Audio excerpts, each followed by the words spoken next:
Hello दोस्तों, welcome to my channel. जैसे कि आप सबको पता है, स्पाइडरमैन का नया सीरीज नो वे होम आने वाला है। इसलिए मैंने सोची कि क्यों ना फ्रेंड्स लोगों को स्पाइडरमैन सीरीज का एक रिकैप दे दिया जाए। इसलिए मैंने स्पाइडरमैन सीजन का सबसे पहला मूवी स्पाइडरमैन 1 लेकर आई हूँ, जो कि 2002 को रिलीज हुई थी। तो चलिए मूवी की कहानी शुरू करते हैं। हाई स्कूल के student Peter Parker school trip पर कोलंबिया यूनिवर्सिटी जेनेटिक लैब पर गए हुए होते हैं। वहाँ पे एक सुपर स्पाइडर जो कि नियंत्रण से बाहर था, उनको काट लिया। घर जाकर वो थोड़ा बीमार महसूस करते हैं। साइंटिस्ट नॉर्मन ऑसबॉर्न, जो कि साइंटिफिक कॉरपोरेशन ऑसबॉर्न के मालिक हैं, एक मेजर मिलिट्री कॉन्ट्रैक्ट लैंड करने के प्रयास करते हैं। वो एक अस्थिर प्रदर्शन बढ़ाने वाले केमिकल को अपने ऊपर प्रयोग करके पागल बन जाते हैं। अपने साथी को मारकर एक ग्लाइडर और फ्लाइट सूट लेकर भाग जाते हैं। अगले दिन पीटर ने नोटिस किया कि उनका नज़र अब कमजोर नहीं है और उनका मस्कुलर फिजिक भी बन गया है। स्कूल में उसे पता चलता है कि वो अपनी कलाई से मकड़ी के जाले को गोली मार सकता है और खतरे को महसूस करने की क्षमता में वृद्धि हुई है। एक बदमाश बच्चा फ्लैश थॉम्पसन पीटने के बाद पीटर को पता चलता है कि उसने मकड़ी की क्षमता हासिल कर ली है, जिसने उसे काट लिया और दीवार पर चढ़कर उसकी पुष्टि करता है। पीटर और फ्लैश के झगड़े के बाद पीटर के अंकल बेन उसे सलाह देते हैं कि सुपर पावर के साथ बड़ी जिम्मेदारियां आती है।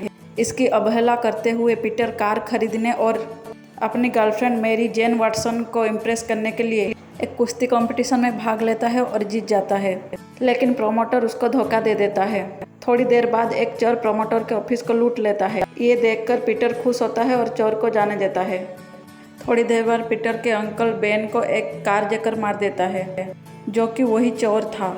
उसे जब पीटर पीछा करता है तो वो विंडो से गिरकर मर जाता है।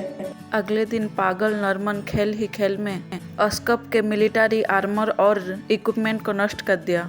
इसमें बहुत सारे लोगों की मौत हो गई, लेकिन अगले दिन नॉर्मन को ये सब याद नहीं था।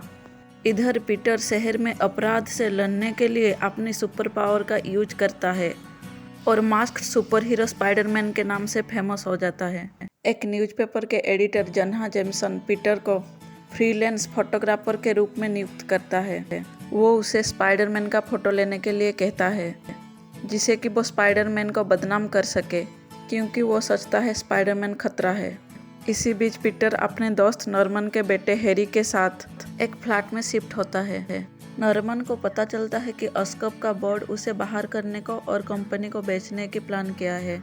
गुस्से में बेस बदल कर वो उनके ऊपर हमला करता है, लेकिन ठीक समय पर स्पाइडरमैन आकर उनको बचा लेता है। इस घटना से नॉर्मन ग्रीन गॉब्लिन के नाम से फेमस हो जाता है। नॉर्मन भी महसूस करता है कि वो एक पागल व्यक्तित्व बन गया है। पीटर और गॉब्लिन के लड़ाई में पीटर का लेफ्ट हैंड थोड़ा कट हो जाता है। एक दिन नॉर्मन के आंटी मे और मैरी जेन को हैरी और पीटर डिनर के लिए बुलाते हैं।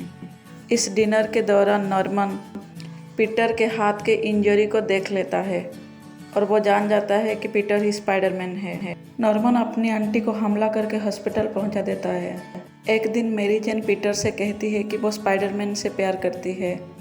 तभी वहाँ पे मैरी जेन का बॉयफ्रेंड हैरी आता है और देखता है कि ये लोग एक दूसरे के हाथ पकड़े हुए हैं। एक दिन हैरी अपने पापा नॉर्मन को बताता है कि पीटर मैरी जेन को पसंद करता है। उसने अनजाने में ही स्पाइडरमैन का कमजोरी अपने पापा को बता दिया था। नॉर्मन उर्फ गॉब्लिन ने मैरी जेन और बच्चों से भरा हुआ एक ट्रॉली कार किडनैप कर लिया था, जिससे पीटर को ये चुनने के लिए मजबूर होना पड़ा कि वो किससे बचाएगा। लेकिन वो दोनों को बचा लेता है, क्योंकि पास में बसे हुए लोग उसके साथ देते हैं। इससे क्रोधित होकर गॉब्लिन पीटर को एक परित्यक्त हॉस्पिटल में ले जाता है और वहाँ उसे वो बहुत मारता है और कहता है कि पीटर के बाद वो मैरी को भी मार देगा। लेकिन स्पाइडरमैन जब उस पर हमला करता है, वो कहता है कि वही नॉर्मन है और माफ़ी मांगता है, लेकिन पीछे से ग्लाइडर का हमला करता है। अपनी सुपर पावर से सुपरमैन तो बच जाता है, लेकिन ग्लाइडर गॉब्लिन को अटैक कर देता है। नॉर्मन मरने से पहले पीटर से कहता है कि ये सारी बातें हैरी ना जान पाए। जब पीटर नॉर्मन के शरीर को ऑसबॉर्न के घर ले जाता है, तब हैरी उसे देखता है और गलती से मान लेता है कि स्पाइडरमैन ने उसके पिता को मारा है। हैरी को ये नहीं पता स्पाइडरमैन ही पीटर है। जब मैरी स्पाइडरमैन को प्रपोज करता है तो वो मना कर देता है, क्योंकि इससे मैरी के जान को भी खतरा हो सकता है। अंत में पीटर अपने अंकल बेन के बातों को याद करता है और स्पाइडरमैन के रूप से अपनी जिम्मेदारियों को स्वीकार करता है। दोस्तों, आज के लिए बस इतना ही। आगे सब सीरीज को लेकर आऊँगी। अगर अच्छा लगे तो मेरे चैनल को सपोर्ट कर देना। Bye bye.